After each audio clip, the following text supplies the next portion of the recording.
Now, just to sort of locate this discussion, in a sense, in the current moment, particularly in the UK, for at least the last 40 years or so, political debate has tended to revolve around a kind of traditional left-right economic spectrum with questions of what's the size of the state, the extent of redistribution, the mode of delivery of public services, and those kind of questions. Now, post the global financial crisis, and particularly in the wake of the Brexit referendum, the salience of cultural values has really risen up the agenda, and the libertarian, authoritarian spectrum of politics, which has long been dormant, has really rolled back into fashion. And that's put the two-party system in the UK under intense pressure, and it shows no sign of abating. Now, the revival of this sort of new dimension of politics, if you like, is very difficult for political moderates. I think progressives broadly agree on what they think the shape of the state should be in economic terms. But it's much less clear where they should stand when it comes to issues of communitarianism. They recognise the value in strong communities and the importance of a sense of belonging. But at the same time, that's tempered with concerns and fears about the implications for curtailed freedoms, social stratification, and potentially prejudice. And so in this context, Professor Rajan's book is a really important intervention and timely in the debate because it helps us to navigate some of those questions and understand better where we stand on them. Now, of course, he'll be known to you as the former governor of the Reserve Bank of India and also the former chief economist at the IMF.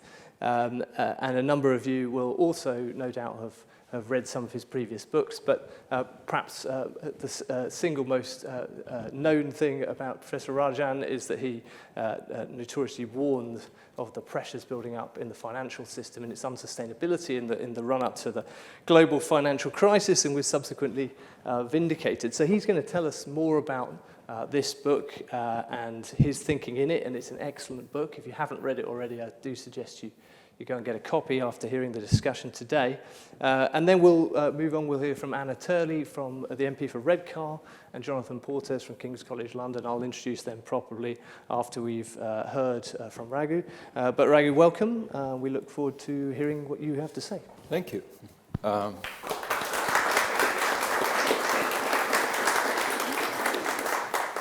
Thank you.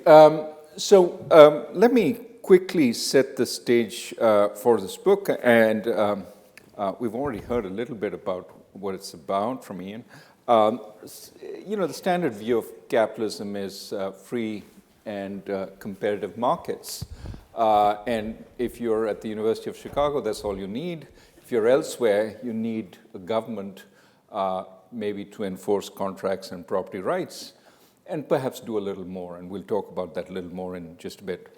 But what I emphasize in this book is these big debates ignore something we take for granted, which is the third pillar, the community. And, it works both directly in preparing people for the market and supporting people if they fall off the market when the formal systems do not exist for support, as well as through democracy, which I argue in this book is essential for making capitalism work. Basically, the community helps capitalism work for the many, and of course, the many support capitalism. So the first part of this book is really explaining, a view of how we got the liberal market democracies that worked so well in the post-war era, and for, close to 60 or 70 years, was thought of as, the system, the end of history, according to Fukuyama. However, that system now no longer seems reasonable to a lot of people, and the book asks what perturbed the balance, what changed, and what can we do now? And to some extent, what I argue is that the balance is always changing.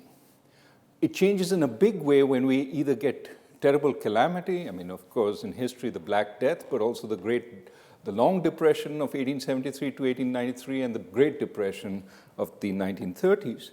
but also gets perturbed through technological change. And today, in my view, it's the effects of technological change which are changing the balance. So here is a crude model. Whenever I put this book up, my economist friends ask, what's the model? So this is the model. No equations, no nothing, but it's just telling you what the balancing forces might be. Of course, like any model, it's an abstraction, so it takes away from many of the details. So we have the state there, and the state does all the stuff that we all understand. The blue arrow, legislation, regulation, antitrust is protecting property rights. And similarly, for the community, the state offers security and justice. This is what it was historically known for, protecting people. But also in the 19th century went to expand to help people obtain capabilities. The state moved into schooling, into university systems in a number of countries, but also safety nets. In the earlier part of the 20th century, we had the liberal government reforms in the United Kingdom. We had, in the late part of the 19th century, Bismarck expanding the safety net in Germany. And finally, markets provide productivity and choice to the community. That's the blue line. These are all well understood. What are less well understood are the green arrows. I believe that free and independent markets provide an independent countervailing power to the state, creating a lot of moderately sized, reasonably wealthy people who are independent of the government, offers a way of checking and balancing the government. Similarly, the community exercises democratic oversight. And because the community consists of a lot of dispersed individuals, they resist the notion of collusion between the very rich and affluent and the state, and they fight against that. And various populist movements have had the beneficial effect of asking questions of that collusion and trying to break apart the collusion. The populist movement in the US in the late 19th century did precisely that. As a result of the farmer movements protesting the rise of the big railroads, the big banks, you had antitrust, you had the direct election of senators, you had a variety of political as well as economic reforms. That's the democratic oversight I talk about. And finally, the community offers values and norms to the market. The market doesn't form its values and norms independently. The community does affect that. I talk a little bit about that in the book. Won't talk this morning because of time. Now, when I say community, I do mean the proximate neighborhood and the relationship between people in them. For a lot of people, this is still important. But for many of us living in big cities, we don't know our neighbors, we don't really care, and we wonder what the purpose of community is. But I would argue, for most of our countries, this is still important. I mean, there's a study here by Legatum, which says 70% in the UK still identify with the village or town that they grew up with. But importantly, work even in the United States shows that where you grow up determines how you do. So if you move from a community which has relatively poor labor market outcomes for its children to a community which has good labor market outcomes, and you move early in life, you tend to acquire the labor market outcomes of the community you move to. Community matters for some reason. We don't know why, but it does matter. And I would argue it matters for a variety of reasons. Early childhood preparation, norms, values, the kinds of local institutions such as schools that you get access to, but also because it fills in the holes left by economic contracts and relationships. It does things over and above. The simple example of what it can do is what happened in Southern Europe during the Great Recession. People lost their jobs, people ran out of savings. What do? They moved back to their community, moved back to their families. That's the safety net that it provides. It fills in the holes. And of course, it also allows for political organization, and that's shown through history as an important facet of the community. We have a variety of other communities today. I won't talk about them, but they can layer on and help the strengthening of the regular community. Let me move on to talk about the imbalances. I already said great calamity or technological change are the sources of imbalances. Let me take the ICT revolution specifically and talk about how it's changed the markets, how it's changed government, and how it's changed community. So it's certainly changed markets. I mean, we know, we were just talking this morning about how it's hit manufacturing hubs because of the expansion in global trade. Let me not go into the details, but the effects have been uneven. Broadly, we've been helped by technological change. In specific, some places have been hurt really badly. Other places have benefited tremendously. London, huge benefit. If you're a trader here, you can trade across the world, fantastic. Your salary's gone up manyfold.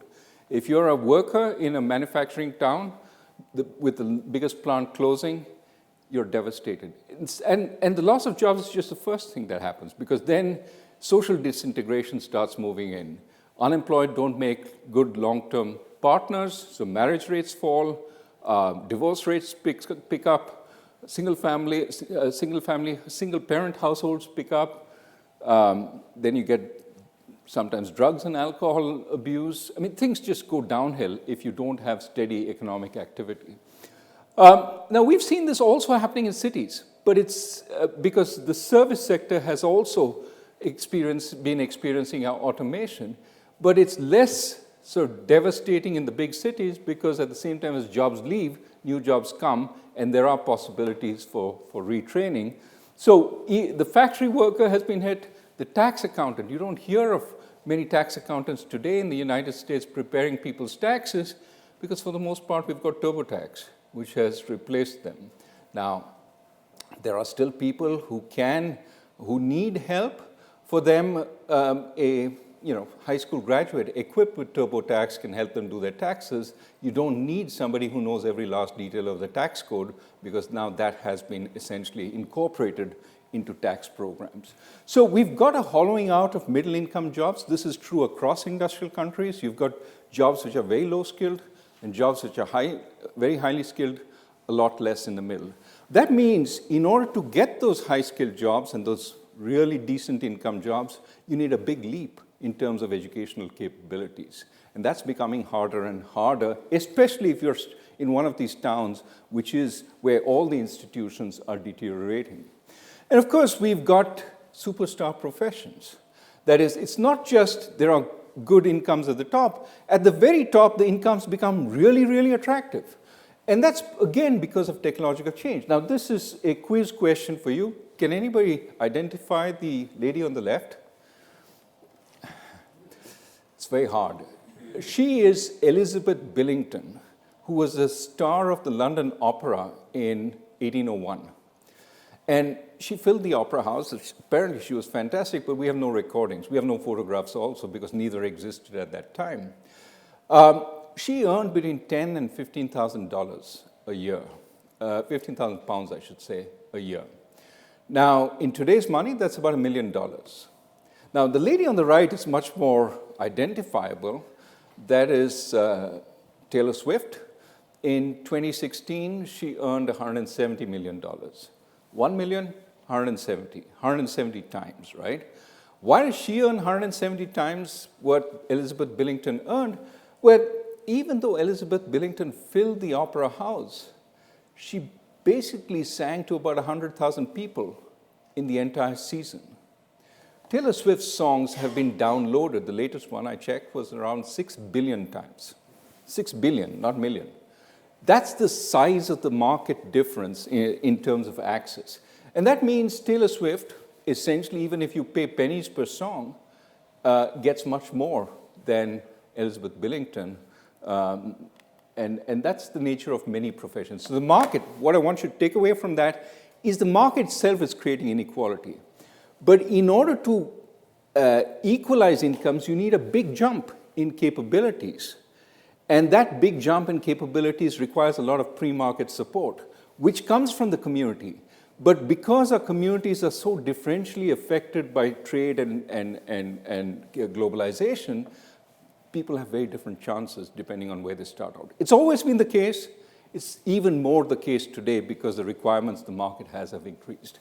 The second point I want to make is that as the markets expand, there's a pressure for uniformity. When banks operated within a small town, the town set the capital requirements. When banks migrated to the entire state, the state set capital requirements. Then they became national. The national regulators set capital requirements. Today they're set in Basel, where all the central bankers meet. What's the point of this? The point of this is to say, as markets integrate and expand, they demand common regulation. People want to see, the producers want to see uniformity. A car manufacturer doesn't want to see emission standards change every time the car crosses a state border. It wants uniform emission standards. So power tends to migrate up. The power to set standards, the power to regulate, the power to control migrates up. It's migrated away from the community to the state, to the national, and now to the European Union. And the European Union says we want to create a homogeneous environment for the firms in the union, but that means they have to set the regulations. If they set the regulations, the national authority cannot set regulations anymore. You're subject to the international. And that disempowers. It disempowers the community, disempowers the state, disempowers the nation, and disempowers, and eventually. The problem, however, is the European Union doesn't know very much about what goes on in a particular community, doesn't have the local knowledge, and doesn't have the tools to affect what happens in that community very easily. And so what you have is a kind of vacuum. There is local knowledge in the community, no power. There is power up there, no local knowledge. How do you bridge the gap? That's one of the tensions we're facing. And the third is the community, of course, has been disrupted. We already talked about some communities really hurt, some communities helped. And even within the hurt communities, you have further decline. And when successful or able families see that decline, they leave. That causes a vicious circle of downturn in those communities. So the community has weakened because of the secession of the successful. The people who are able, capable, have the means in that community leave. Why would they want their children to experience the deterioration in the community, especially when the skills demanded by the markets have gone up? They move. And so the community is differentially hit, disempowered, and disintegrating. And that's, in a sense, why I think that third pillar is really weak. And of course, there is anger. You blame the corrupt elite, you blame the others, and they have some blame to share. But also because the local community is weakening, there is this temptation. Hannah Arendt pointed out this temptation way back of substituting the national community for the local community. That's the source of identity. So majoritarian identity movements, populist nationalism becomes something attractive. And of course, it has some of the right questions. Why are we in this situation, and why have you ignored some of these people? But doesn't have reasonable answers. Shutting out the rest will not help shut out technological change. In fact, we have to embrace technological change but adapt to it. And many of these movements don't have answers to that. You're not going to bring back the coal mines in the United States. That's dead. But you can pretend you'll bring it back and maybe get some votes. That's not an answer to anything. And of course, immigration, uncontrolled immigration can be problematic, but rich aging countries do need some immigration. You just have to look at what's happening in Japan and see the consequences of a society which has had no immigration. And you realize it, at least, till the robots come, which is still some way away, it is an unviable alternative. They're aging, they have a lot of now spare capital. They have communities dying, and they're dependent on the rest of the world for growth.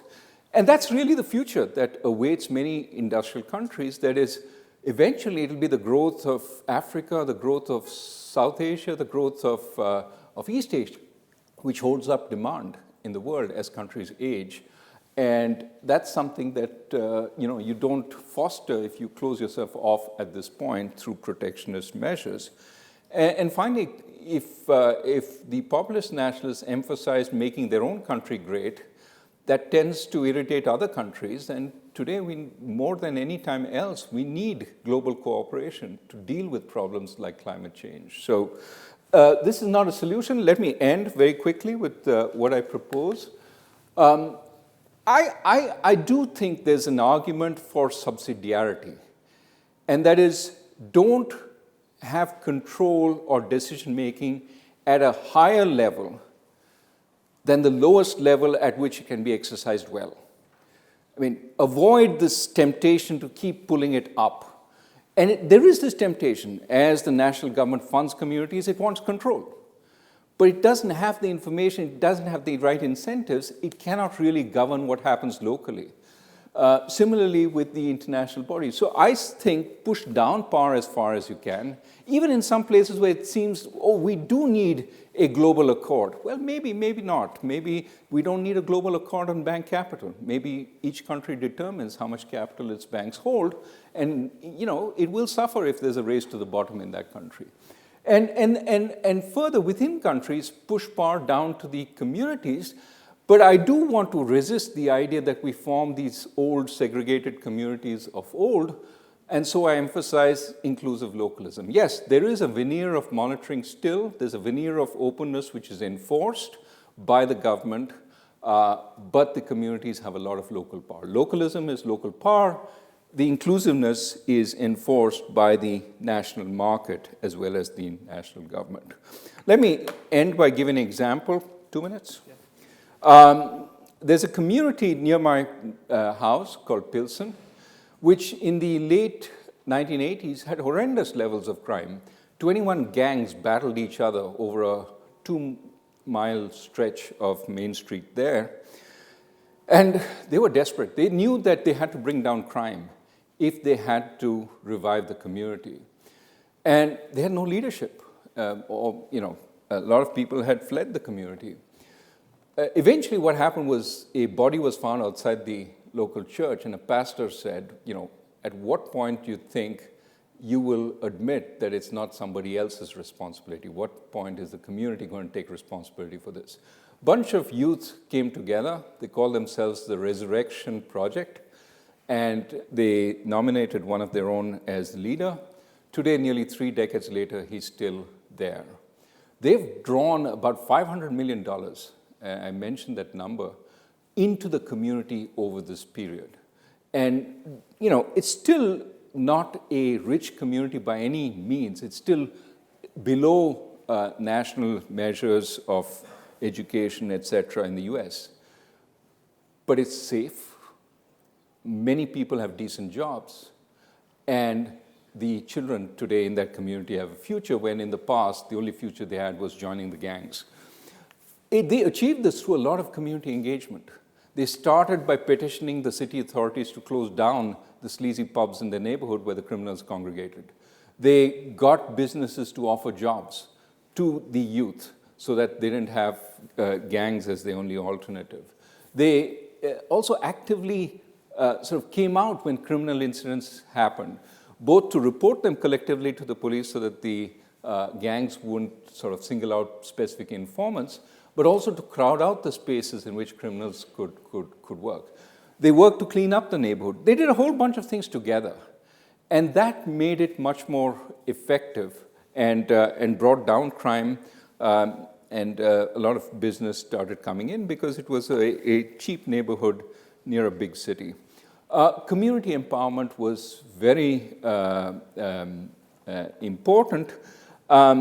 I talk in the book about how they saved a bank because financial access was very, very important. But also I talk about how if they had more powers, they could have done more. And one of the points here, which I just mentioned, was how do we give these localities more ability to govern their future? None of this is to say communities can do it on their own. So some funding is useful. These communities have low tax bases. They need some funding, but if that funding comes with a huge number of strings attached, it's not very useful because it doesn't utilize the community's knowledge. What you need is funding which is lightly monitored, which the community can use. But of course, what you want to some extent is both top-down monitoring, but also bottom-up. You want the community to monitor that the people, their leaders are using the funding well, and that's where new technologies can help tremendously. And lastly, infrastructure can make a huge difference to some of these communities.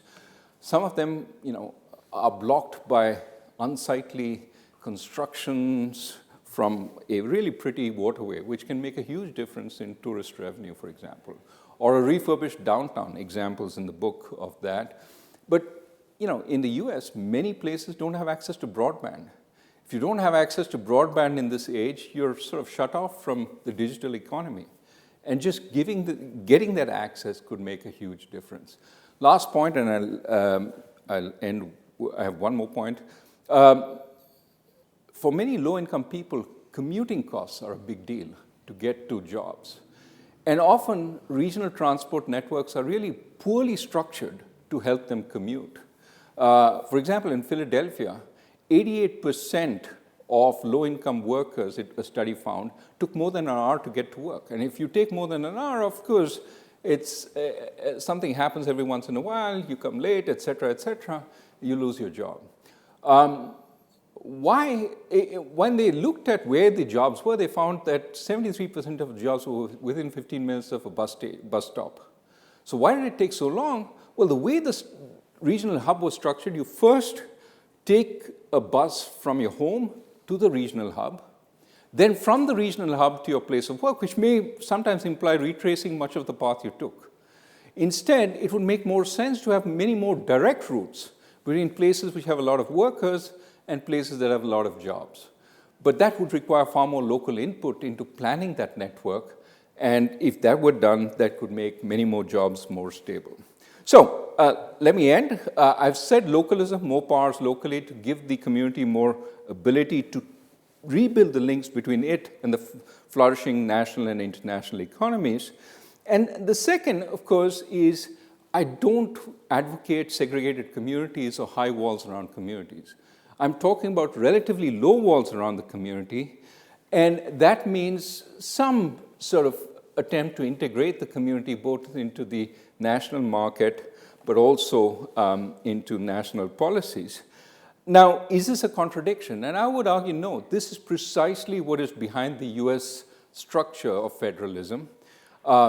Many powers down to the states, but the one part the states don't have is of keeping out flows of goods and people from other states. They cannot erect barriers to that. That is what is determined by Congress. So that's called the Commerce Clause. You have a lot of powers, but you don't have the power to keep out people or goods or services. And that's what I have in mind at a much lower level. You have a lot of powers within the community, as much as can be reasonably exercised, but you don't have the power to shut yourself off. And that inclusive localism, to my mind, can help resolve many of the problems we face today, including preparing people much better for the markets. Let me stop there.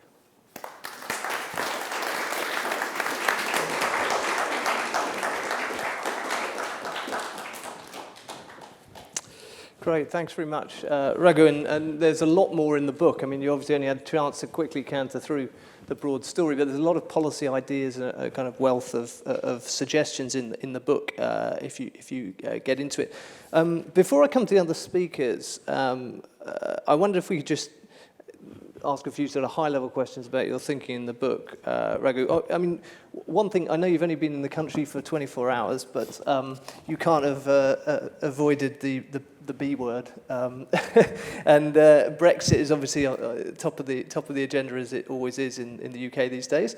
And in the book, you kind of advocate this. Obviously, much greater local powers. You also you're sort of down on the need for regulatory harmonisation and the risk that it becomes anti-democratic, and you sort of argue that it's largely kind of unnecessary, or it's not as important as tariff barrier reductions. But the UK government sort of estimates that if we move to an FTA with the EU, the cost would be about 5% of GDP. So I just wondered if you could speak to that. I mean, is that high price worth it, or is there some way in which your vision is that you actually don't have to sacrifice that much for this kind of? Well, I don't know the details of how you would re-engage with the union, and I do think, given that it's the largest trading partner, it's important to re-engage with as low transaction costs as possible. At the same time, I think this move towards harmonization should be thought through carefully by the union itself, that with growing automation of business, they have the ability to deal with variations much more easily than they had in the past. So do we really need every last regulation to be exactly the same? Or could you allow for some variety? Could you have some variety in taxation? That would allow more power to flow back into the countries, which today they seem to think has been taken away completely. So I would argue that we need to rethink what exactly the union is trying to do. And to the extent that Brexit is a cry for taking back more democratic control, I think it is understandable. Now, ideally, you would want that control while having access to all the markets. I don't think it comes at no cost. I think it is costly. Precise trade-off is something that I think people need to decide. And whether they're deciding for the right reasons, I will leave you to ask and answer. But I think this is a danger and this is something Danny Roderick has also pointed out, that in this rush towards what he calls hyper-globalization, we tend to run roughshod over democracy. And people want to have a sense of control. And I would say if that sense of control can be built at relatively low cost to the integrated market, we should make trade-offs. Okay. Another area you kind of touched on at the end there, is this issue of what economists call residential sorting, and you call it the secession of the successful, which I think is a nice phrase. And you propose various ways in the book of limiting that. But ultimately, it's still at the heart of your idea that people can essentially congregate in places where the sense of community can take the weight off the national identity. And sort of as you alluded to, that sounds quite a lot like what we already have in the US particularly. But I just, there we see this kind of polarization of the red states and the blue states, deeply entrenched, and antipathy towards one another, or indeed possibly you could say London and some parts of and the rest of the UK. So it almost seems to me that polarization is exacerbating the problem rather than solving it. What are your thoughts? It is. I mean, the differential in opportunity across communities is a big concern, and you can't help seeing the world from where you stand, right? So how do we equalize opportunity more? Has to be our concern.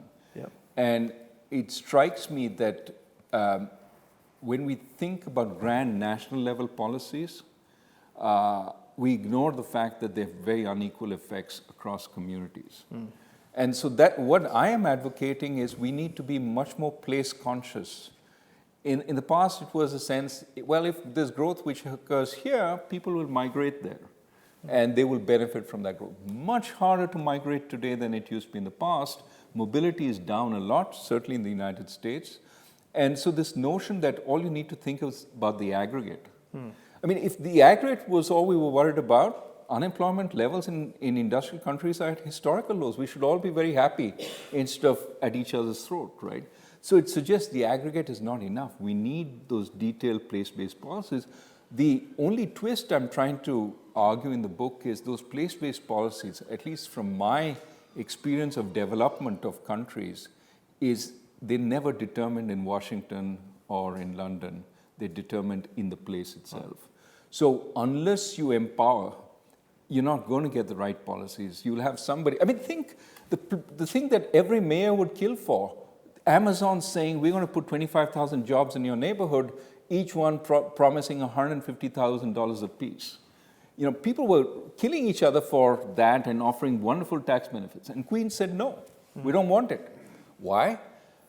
Presumably, they didn't believe that a lot of people within the community would get those jobs. They simply weren't skilled enough for a $150,000 job. And if a lot of highly paid outsiders came into the community, it would push up rents, push up property taxes, and push out a lot of old members of the community. Now, I'm not saying gentrification is necessarily a bad thing. It has its positives, etc. But the community needs to benefit from that process. Otherwise, it gets really hurt. So how do you make the community benefit from that kind of growth? Amazon never had a discussion with the community, and the community said no. So what I am saying is we need to rethink towards bottom-up policies rather than top-down policies. And strange as it may seem, we deal with globalization, this massive, global phenomenon, by going much more local. And, people sort of immediately think I'm a communitarian, some kind of crank who wants to have free love and we all, sing kumbaya in our community. No, I mean, look, it is all the issues that you pointed out. You're not going to change people's minds overnight, et cetera, et cetera. But giving them a greater sense of control, allowing them to develop change, but of course, at the margin, making sure that they're not segregationist, is something that could work. We won't finish off with a round of kumbaya at the end then. Just finally, on this communitarian sort of angle, sort of liberals worry about the dark side of that, if you like, and the book hints at some of this. You talk about the scope for example, relationship banking in local areas to be much more viable, where there's less competition in the banking sector, so borrower and lender sort of forced, their kind of prospects are tied together, they have to work together. And you point out the benefits of that, but obviously that has kind of echoes of the negatives, constraining freedoms and the problems that brings. So I just wonder, what's the dominant theme for you? Is it that there's a trade-off here that we've got to strike, or is it that actually there are some free lunches we can get? We can get some of the good of communitarianism without too much of the bad. No, it's trade-off. If there's an operative word in this book, it's trade-off, that we veer too much to the extremes, because the extremes sound logical, the extremes sound rational, the extremes can be sold. And trade-offs, you're saying a little bit of this and a little bit of... I've got a bunch of people complaining that I'm too much a little bit of this. But the world is a little bit of this and a little bit of that. Yes, we want a little more power locally, but we don't want that power to be exercised in such a way that we destroy the benefits of an integrated market, of the flow of people and the flow of capital across political units. Yeah. So you want to try and get the best of everything, but you know that you take a little more of this, it comes at the expense of a little more of that. Yeah. So that's a trade-off. But I think trade-offs are really what the world is about, and we need to go back to understanding, have we moved the trade-off too much towards disempowering the community at the expense of these markets? If we want to bring it back a little without destroying the markets, what can we do? Yeah. That's really what I think we should be thinking about, and that's pragmatism. Yeah. But it's saying we can put in place structures which allow us to get there. Great. Okay. Right. Let's bring in our panelists. So we're going to hear from Anna Turley. Anna is the MP for Redcar and the chair of the Cooperative Party, and particularly of interest, as we were talking before, Anna's constituency had the sort of steelworks that closed in 2015, and so it's very much kind of you're at the sharp end, Anna, I guess, of a lot of these questions about how you build and sustain place and community and tackle people's concerns. And then we're also going to then hear from Jonathan Portes, a Professor of Public Policy at King's College London, and Jonathan's a former Chief Economist at the Cabinet Office and at the Department for Work and Pensions for a number of years, so it really brings that kind of central government view. So hopefully we can bring it a bit down into the UK context. Anna, do you want to... Thank you very much, yes. Let's know your thoughts. Thank you. Thank you very much, Ian, and it really is an absolute honour to follow Professor Rajan in this discussion today. I feel like Redcar really is actually a perfect case study for you, so you'd be very welcome to come up and visit us. I'll talk a bit more, as Ian said, about the consequences of the loss of our steelworks 4 years ago, but actually really that's a result of 30 years of industrial decline, which has really seen exactly the sort of reaction that we've been talking about here. Oh, sorry, have I messed up the microphone? My presentation. Okay, thank you. But yeah, that's it for me. But as Ian said, I'm also very proud to be chair of the Co-op Party, and I think we suffer sometimes from people not really being very aware of what the Co-op Party is. We've been around for over 100 years, formed in 1917. We have 33 MPs, so I was very proud of saying we actually have more MPs than the Liberal Democrats.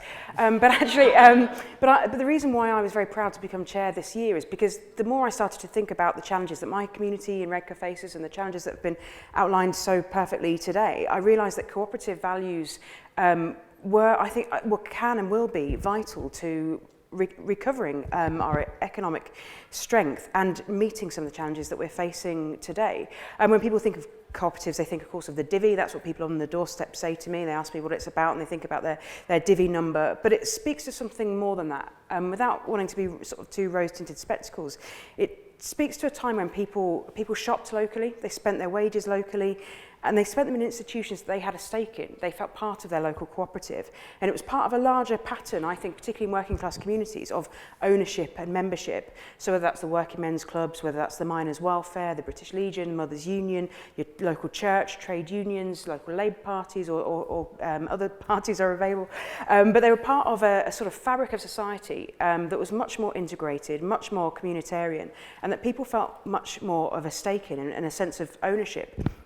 And we've really seen so much of that over the last 50 years become eroded as we've moved from being quite a strong society to one that's more sort of virtual. We know the figures of the challenges that loneliness faces, and the work that the Joe Cox Foundation, I think, has really highlighted that. We see, of course, all of us in this room will be aware of the role that social media can play in bringing people together, but also driving them apart. And you only have to look at the debate around Brexit and how toxic that is, and how our political debate has become so polarised, to see the role that social media is playing in driving people apart.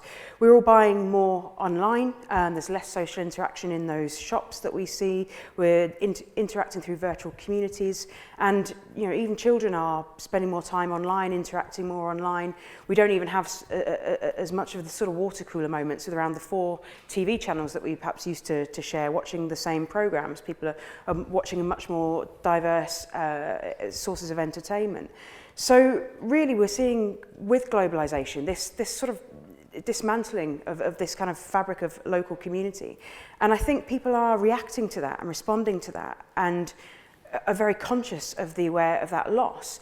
And I was very struck by what Professor Rajan said about this increasing drive towards strong local identities. And we've just had the local election in my area in Redcar and Cleveland, and one of the things I saw very strongly was a real fragmentation, and it was shown around the country, away from big party branding and from people feeling part of a particular party, an area like mine where they've traditionally been Labour, towards very localised identities. So say the Teesville independents, the Newcomen independents, people at a time when they're baffled and confused, not just by globalisation, but by some of the big issues around Brexit, and they feel angry and disenfranchised, they're clinging to the names that they know they're part of, their local communities, their local place, their local area.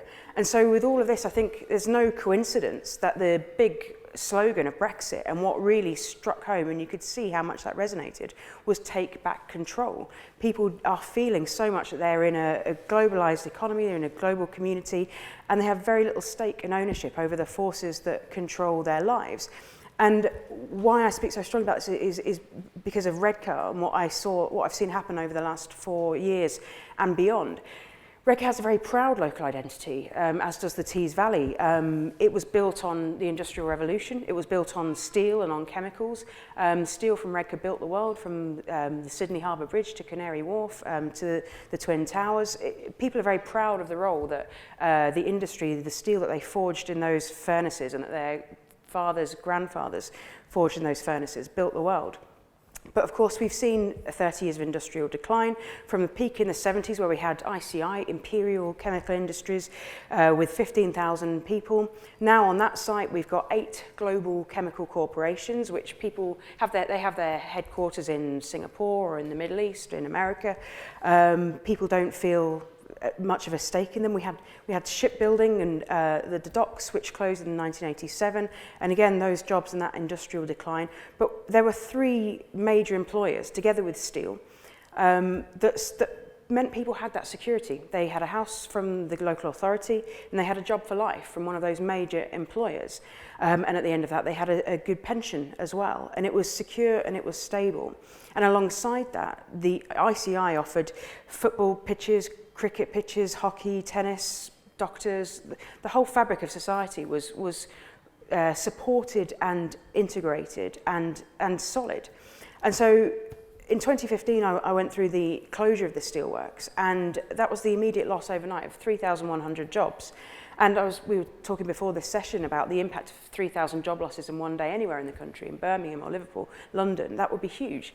But actually, you think about that in a seaside town where there's nothing else, and where that was part of the identity, as I said, where people's neighbours, uncles, grandfathers had all worked there. The impact on the loss of confidence, on identity, let alone the economic impact. The ripple out effect in the community was huge. Childminders no longer had income and resource and a reason to provide those roles. Hairdressers, roofers, all the smaller businesses all were absolutely hammered by the fact that people had less money in their pockets. And for those steelworkers themselves, those that did go on to find other employment, the average salary declined by £10,000. Now those steel jobs were around £30,000 jobs. They were the highest paid jobs in the local area. So the knock-on effect of those highly paid jobs of £30,000 losing or coming down to £10,000 for those who did have jobs was huge. And I spoke to a constituent about a month ago who said he's had 13 different jobs since 2015. He's been in and out of work. He's had 13 different jobs since he lost the job he'd been in all his life since he left school in the steelworks. So that sort of insecurity and just loss of identity and sense that nobody cares. And this was a Thai steel company, so headquarters over the other side of the world, no sense of any ability when we were fighting to try and keep it open, that we had any say, any influence, any ability to keep them there. And so people feel that they are at the mercy of global forces and global companies which can literally walk away and devastate a town overnight. So it's this sort of shift from a sort of paternalistic society where people had a stake and felt part of something to really what feels just like an economic free-for-all. And that's just been so clearly identified by Professor Rajan. And I think when I think about some of the solutions to this, this idea of devolution, I think, is hugely important. We set up a task force to deal with the consequences of the steelworks, and government gave us £50 million. And I think if that had been done from Whitehall, we would just not have been successful. We would not have been able to get people back into work. But bringing together the local authority, the local enterprise partnership, local businesses, the CBI locally, and all different partners, MPs and so on, we were able to decide where that money was spent. And it has got an awful lot of people back into work. We had wage subsidies if companies took people on locally. There's over 350 new businesses that have been started up by people getting a grant to initiate, which is fantastic. Building small businesses, building a bit of economic resilience. But of course, we all know that small businesses can be very fragile. And there were wage subsidies for the companies that took the workers on, as well as emergency payments as well. And I think without that being done locally, there's no way we could have had any kind of reaction to that. But there's a huge amount of work that needs doing in areas like mine, building that economic resilience, making sure that we're not dependent on one major company, investing in skills and education. Again, our education system in Redcar has not changed since we had these major employers, where people could leave school at 16, go straight into an apprenticeship at the docks, at the chemical works, or at the steel works. And now I have 6 secondary schools in my constituency, and not one of them does A-levels. And so we're still in a world where we haven't changed the education system since all those jobs and opportunities were there. We haven't replaced them either with a proper education system that's preparing them with the skills that they need to flourish, or that is enabling them to take advantage of the change in our education system and in our workforce in this country, to enable them to get on and to move away if that's what they want to do. We have a youth unemployment rate that's 2.5 times the national average. So how on earth do you overcome that kind of geographical inequality in the first years of a child's life? And infrastructure, as has already been mentioned, also really, really crucial. you mentioned buses, Professor Rajan, and that's a huge issue in my area. I have areas, because of cuts, because of these corporations that are not accountable to local people or to even really to local authorities. I have areas where people on minimum wage jobs are having to get taxis to work because there is no bus service in their village. So this is all just working against people, making them feel completely, say, disenfranchised and cut out and disempowered. And so, coming back to solutions again, I think co-op values and principles have a huge opportunity to find solutions to this. We find co-ops in everything: social, financial, industrial, retail organisations. There's 250,000 people making a living from co-ops, 13 million members of cooperatives. You've got co-ops in housing, co-ops in debt and credit unions.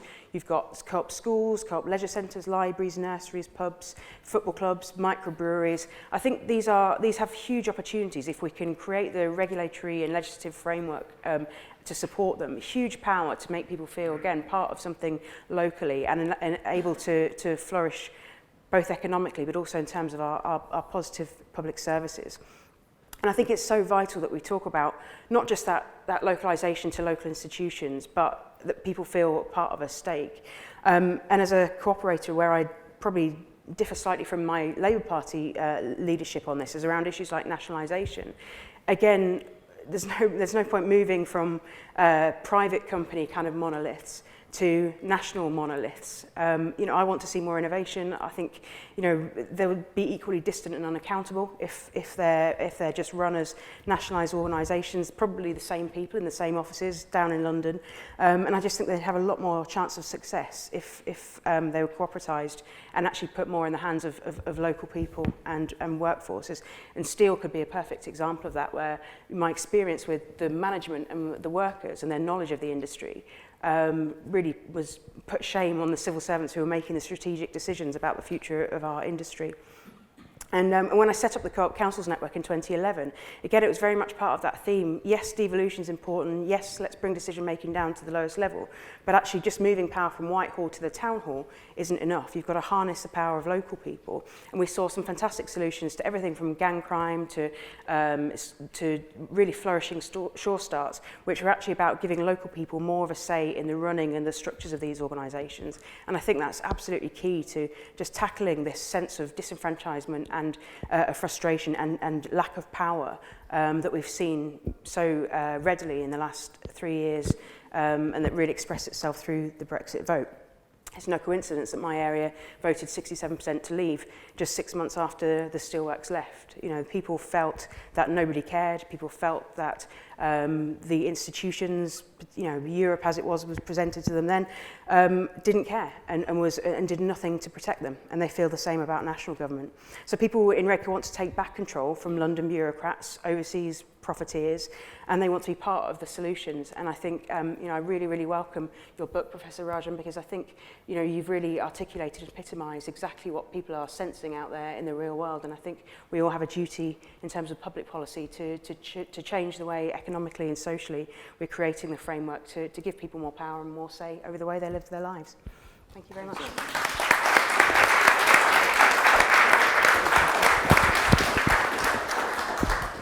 Thanks, Anna. It's quite striking, in a sense, the benefits and the risks of having one large local employer, isn't it? They're kind of invested in the community, but then if it all goes, then you've got nothing left. Jonathan, over to you.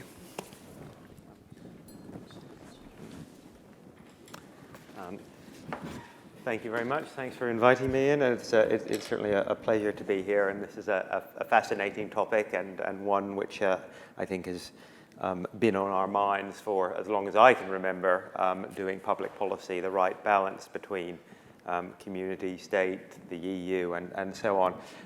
So I think my role, as Ian slightly hinted in describing my biography as being very much both a member of the liberal metropolitan elite, a Londoner, born and bred Londoner, been here all my life, and at the same time somebody who's worked in not just central government for most of my life, but in the 2 or 3 most centralised departments in Whitehall: the Treasury, the Cabinet Office, and the Department of Work and Pensions.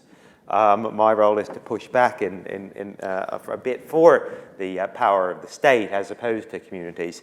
And let's be frank, I was indeed quite prepared to hate this book on the grounds that I thought it would be very much in the mold of, many of you will be familiar with David Goodhart's everywhere, somewhere versus everywhere dichotomy, this idea that it is the liberal elites in the towns who are doing, in the great cities who are doing well, and the left behind in towns and villages who need to take back control from us, and that as with Goodhart and with other writers in that vein, this idea of communitarianism and localism would just be a cover for, in practice, for both a turn away from liberalism, both economic and social, a turn away both from markets and globalizations and from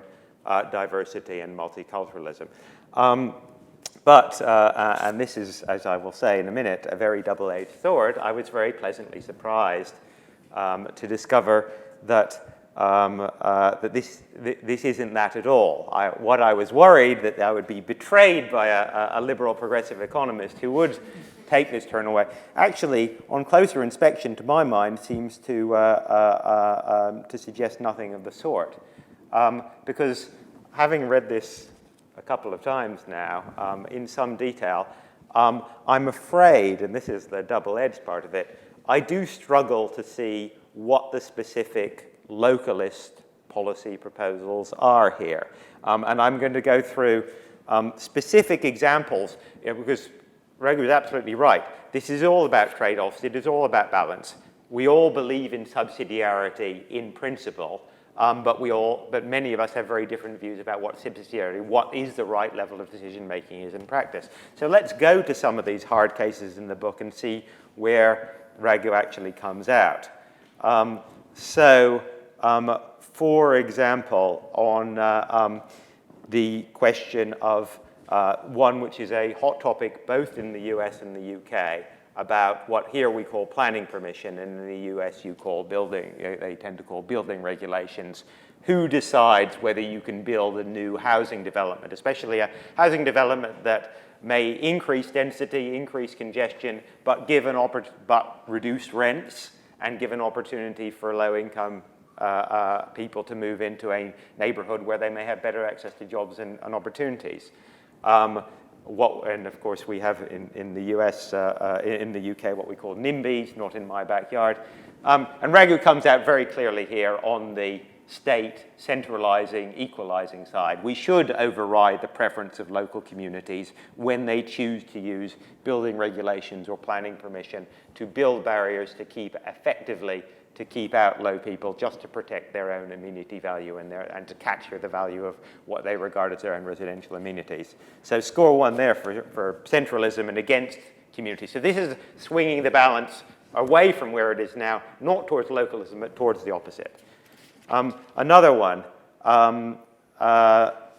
local taxation and residential sorting.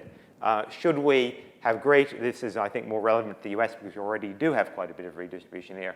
He suggests that we should have higher taxes in higher income neighborhoods and lower taxes in lower income neighborhoods. Again, to encourage a greater degree of residential sorting.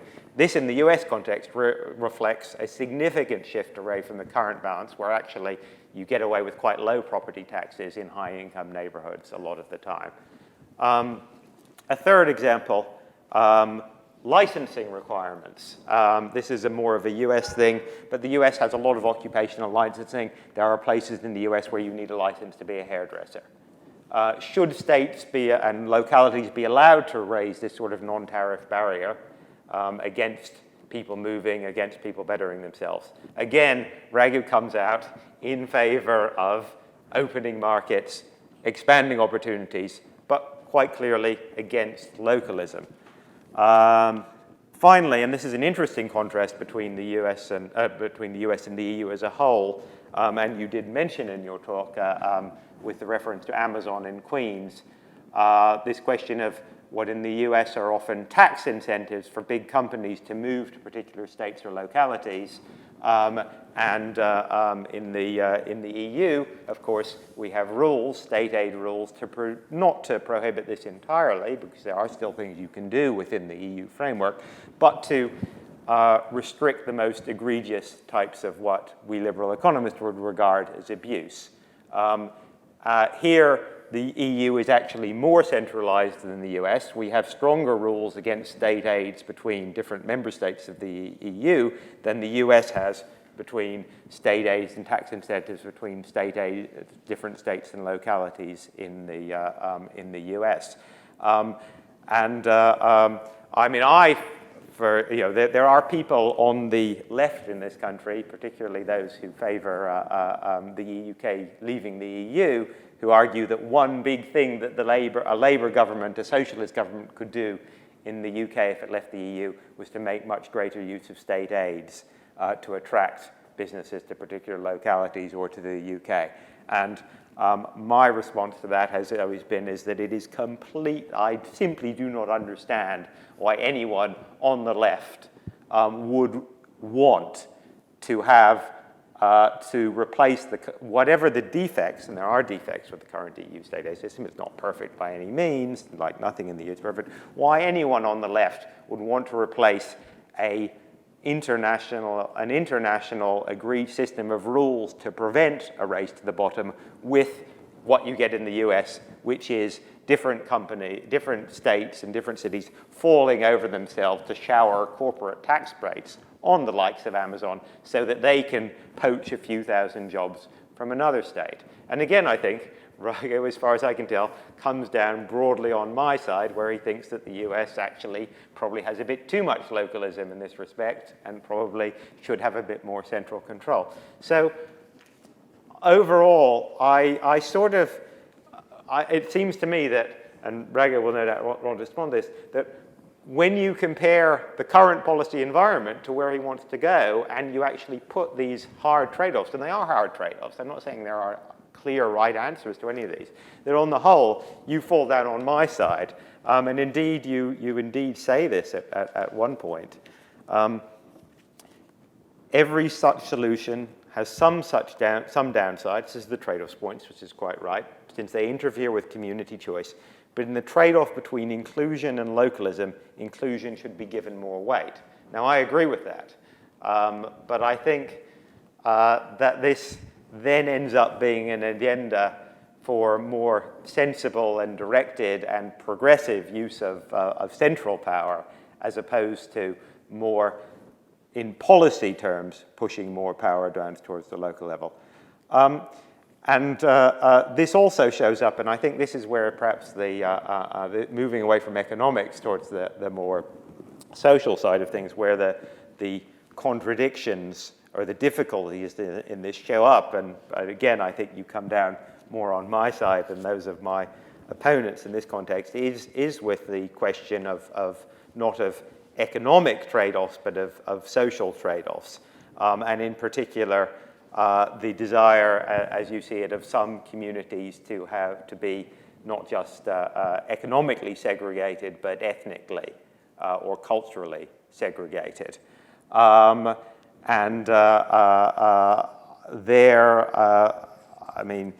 think, there is a,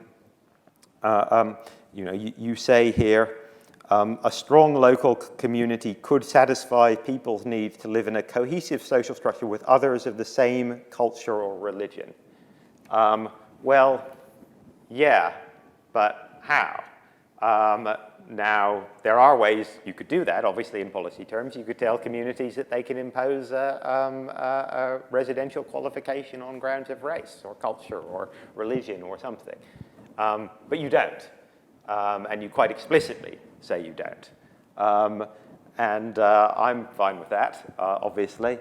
But if you're not going to do that, what exactly are you going to do that allows this to happen? I mean, it's not the case that we, despite what you might read in the Daily Mail occasionally, it's still legal to have Morris dancing festivals in English villages or jam-making sessions by the Women's Institute or whatever it is. I don't know what the local cultural expression is in Redcar, Anna, you can tell us. But whatever it is, I'm pretty sure it's still legal at the moment, and that if people want to express whatever their own ethnic or cultural identity is at a local level, they are perfectly free to do so, whether that's in Redcar or in off the Caledonian Road where I live. What exactly do you think would change? And again, here are the people who we, there are people who say actually you should be able to preserve your own culture. I mean, and I don't just mean the obvious racists. We have some of you may have read or have heard of Eric Kaufman, who is a professor of political science at Birkbeck, whose book White Shift has been very popular. Eric says that the way that people do want an ethnic cultural identity, and that's legitimate, and that's true of white people as well as black people, and the way we should deal with that in the UK context is that we should give, in our immigration policy, we should give specific racial preferences to white people over black people or Muslims, because they're more likely to assimilate and to allow us to preserve our ethnic cultural identity.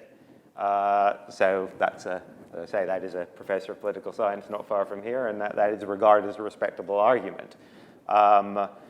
It would certainly, if that's what you want to do, maybe that's what you, and obviously that is the Trump agenda as well.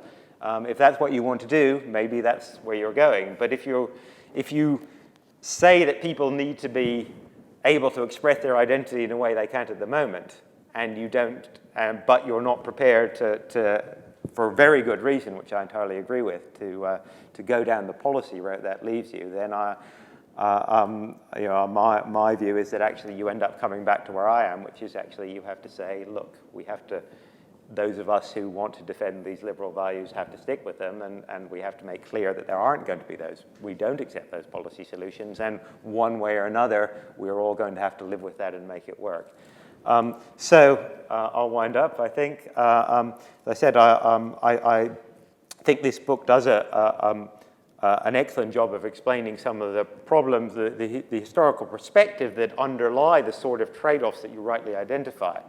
But I think that when it comes down to it, in policy terms at least, I'm not talking about the sort of wider community and the sort of things that Anna was talking about, local involvement, like, there is much, much more that we and other countries and other could and should be doing here. But on policy, I'm less convinced that localism is the way forward. Thank you.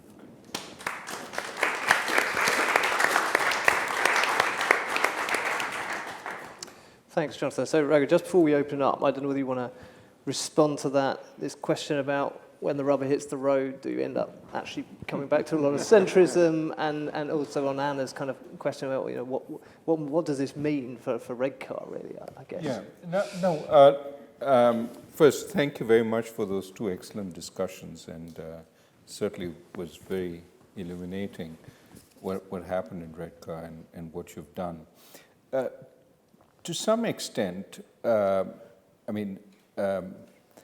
the point I'm trying to make is we, in this continuum of policy space, have the ability to move a little more local than we are. On zoning, for example, in the US, you have what Professor Portis talked about in terms of, you are advocating more centrism. No, that's the part of inclusion, that if your zoning is primarily to keep poor people out, for example, we will not allow multifamily homes in this place because poor people live in multifamily homes, that seems to me a specific exclusionary clause. Give as much freedom within the space of the objective of inclusion as you want. I mean, say, well, we need you to have space for 10% or 15% low-income families. Do it whichever way you want. Give them the flexibility to do it, but have this inclusionary clause. So yes, some centrism for achieving inclusion, but as much local ability to decide how it's achieved. If they insist that it all be 1 acre houses, well, fine. But buy up 15% of your 1 acre houses and give it to low income families to achieve that inclusion. There's a big debate going on in California because California is one of the most liberal, but also one of the most exclusionary states on this basis. Thou shalt not live here, thou shalt commute 2 hours in order to teach my kids. But so I think that's one place where some intervention is required, but let's keep it as light as possible to achieve what is needed while giving as much local power as possible. Now, on the issue of local licensing, I mean, there's a lot of job licensing which is really jobs for the boys. That, to me, fragments the markets. I'm very much against that fragmenting, again, on the principle of inclusion. But if there is a necessity for licensing because it is the local environment is different, by all means, the local authorities should determine that. I have no problem with that. What I'm talking about is frivolous licensing, and of course, there is the issue of who decides what's frivolous and what is not. That, again, we go to a sensitive trade-off. On the issue of state aid to push jobs into particular localities, I agree that often it's wasteful, that there's a lot of competition. On the other hand, I think for the community to have access to funds, as we saw in Anna's case, would be a very useful way for the community to figure out how we build up. That's localism. So I would not want the community to spend a lot of money competing with other communities to attract firms, but I think evidence suggests that's not a very useful practice. But if they want to spend it on improving the training institutes locally, why should we second guess that? So what are the areas where you can have clearly more local powers? I mean, one example is the way Switzerland deals with education. University education, the federal government takes care of it. High school education, the 26 cantons, each one is responsible for high school education that happens there. Primary and kindergarten education, the 3,000 municipalities, they control it completely. So that's subsidiarity for you. Push down responsibility to the lowest level that can take care of it. Why can't we do the same thing? Whenever I say, why don't we decentralize education, immediately in the US, the reaction is, oh, they'll teach creationism. There are worse things in life than teaching creationism. And if they do want to teach creationism and makes them feel good, great. But at some point, they will figure out that the kids cannot get jobs in the biotech industry because they are sort of sold on creationism. They'll change.